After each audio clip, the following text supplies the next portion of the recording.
টেক্কা ট্রেলারটি দেখে যতটা সহজ সরল মনে হচ্ছে আসলে গল্পটি ততটা সহজ সরল নয়। ট্রেলার দেখে মনে হচ্ছে দেব শুধুমাত্র তার চাকরি ফেরত পাওয়ার জন্যই লড়াই করছে, কিন্তু আসলেই কি তাই, নাকি সে পুরো সিস্টেমের বিরুদ্ধে একাই লড়াই করতে নেমে গেছে? সত্যি ট্রেলারটি দেখে এক বাক্যে বলবো, দেব অনন্য, দেব অসাধারণ। এবং যেভাবে গত 4-5 বছরে দেব নিজেকে যেভাবে ভেঙেছে, কলকাতা ইন্ডাস্ট্রির আর কোনো নায়ক সেই চেষ্টাই করেনি। এটা একদম খাঁটি কথা, সুপারস্টার থেকে অভিনেতা হওয়ার। এবং দেব কিন্তু ধীরে ধীরে অভিনেতা হয়ে উঠছে, সেটা আমার মতো সবাই স্বীকার করবেন। দেবের এই ট্রেইলারটি নানান কারণেই অসাধারণ, যেরকম এরকম থ্রিলার টাইপের সিনেমা কিংবা হচ্ছে এরকম সাসপেন্স এবং গল্পটি যে কোন দিকে যাবে সেটাও কিন্তু এই ট্রেইলারে মানে অতটা কিন্তু ধরা যাচ্ছে না। যেমন এখানে স্বস্তিকার হচ্ছে একটি টুইস্ট অ্যান্ড টার্ন ছিল, সেটি যদিও ট্রেইলারে দেখানো হয়েছে, কিন্তু আমার কাছে মনে হচ্ছে যে স্বস্তিকার যেই ব্যাপারটি ট্রেইলারে দেখানো হয়েছে সেটা না দেখালেই সবচেয়ে ভালো হতো।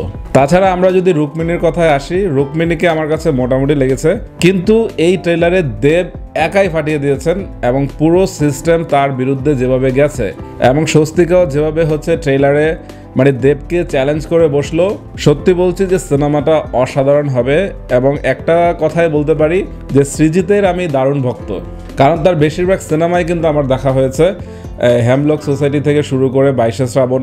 আমার কথা হচ্ছে সৃজিত মুখার্জি অনেকদিন যাবতই হারিয়ে গিয়েছিল। যেমন সে বাংলা সিনেমাকে পাশ কাটিয়ে হিন্দি মার্কেটে নিজের একটা অবস্থান করতে গিয়েছিল, যদিও হিন্দি মার্কেটে সে কিন্তু অতটা সফল হয়নি যতটা বাংলা মার্কেটে হয়েছে।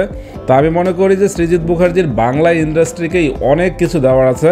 এবং আজকের এই ট্রেক্কা ট্রেইলারটি কিন্তু সেটাই বলছে যে বহুদিন পর আমরা আগের সৃজিত মুখার্জিকে মানে একজন পরিচালক, শক্তিশালী পরিচালক হিসেবে ফেরত পেয়েছি। তাছাড়া আমি যদি এই ট্রেলারটির মিউজিক নিয়ে কথা বলি, অনেকাংশে মিউজিক অনেক বেটার। তো কিছু জায়গায় কিন্তু মিউজিক আরও সাসপেন্স কিংবা হচ্ছে থ্রিলার ওরকম ভাইব দেওয়া যেত, কারণ ট্রেলারে এরকম কিন্তু যথেষ্ট সুযোগ ছিল।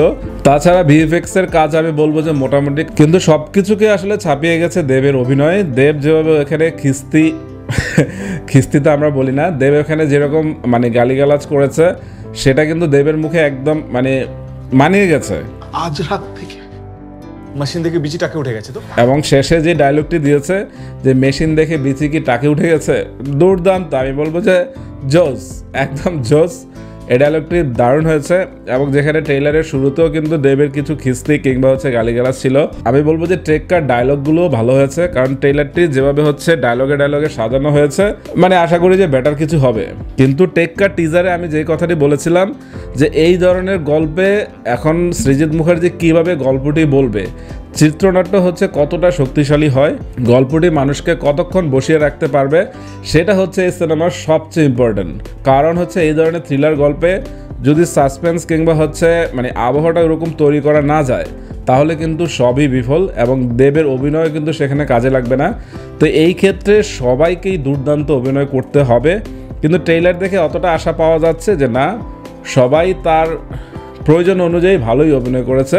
তো ওভারঅল আমরা যদি ট্রেক্কা ট্রেইলারটি বলি যে ট্রেক্কা এই পুজোতে আসলে সব সিনেমার সাথে টেক্কা দিবে এবং তার ধারে কাছে আসলে কেউ আসতে পারবে না, যদিও আবিরের বহুরূপী কিছুটা হয়তো ফাইট দিবে, কিন্তু অন্যদিকে দেবের টেক্কা আসলেই টেক্কা হয়েই রইবে। এই পুজোতে যতগুলো সিনেমা মুক্তি পাবে সবগুলো কার সাথে কে টেক্কা দেবে তো সেগুলো নিয়ে একটি ভিডিও আসছে। তো ততক্ষণ পর্যন্ত সঙ্গে থাকুন, বাই।